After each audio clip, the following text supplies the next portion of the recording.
Okay then, Di, just going to run through these things now from the session that we discussed in terms of why the slice was coming in and what you were doing, and obviously to try and recover that, fix it, and obviously causing more of the ball spinning off to the right. So first things first, as we can see on the right hand side, ball position back a long way now towards your trail foot.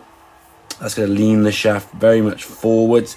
Takes a lot of loft off the golf club. Loft is certainly something that's going to help us reduce that slice spin. So if we've taken off that spin, we're going to make it very, very difficult to get the ball straighter. Secondly, as well, you're going to be forced to kind of trying to pull that club through impact, which we'll see in the sort of follow through in a second as we go through that. So trying to make sure that ball position is a little bit more towards that right foot. And then from there, now the feeling really is staying nice and sort of centered as we go back. Now this swing is a little bit shorter, obviously, than what you were making.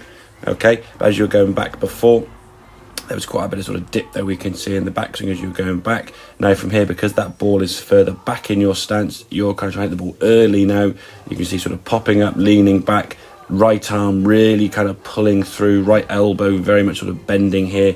Just trying to do anything in your power to try and send the ball right of target, knowing there's going to be some left to right spin. So the nice sort of width here now. Yeah, in time this shoulder will turn a bit more once you've got a bit more comfortable. But as we discussed, being a bit looser in that grip, letting those arms sort of freely release.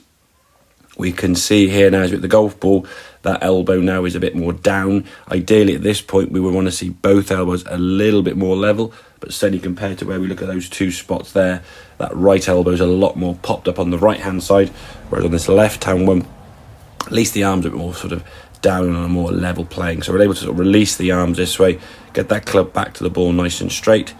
Arms now nice in line with the shoulder there at setup, impact, and releasing that ball through. So it's going to be working on that setup, looser as we said at setup, ball position a little bit further forward, and then just sort of getting that sensation, that club sort of swishing around your body rather than you kind of sort of pulling the club through as much effort as you can. You can see that sort of the right elbow and right arm pulling, because you're in the golf ball early, being the ball's back in your stance, the club face aiming off to the left there.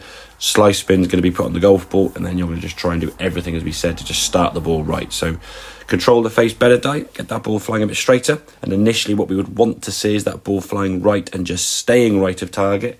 And once you've got that, we can then sort of trust the fact that we're getting the golf ball straighter, and we can start swinging that golf club towards target, as opposed to trying to pull it right of target to compensate for that slice spin. So hope that all makes sense. Any questions, obviously give me a shout, and I'll catch up with you soon. Cheers.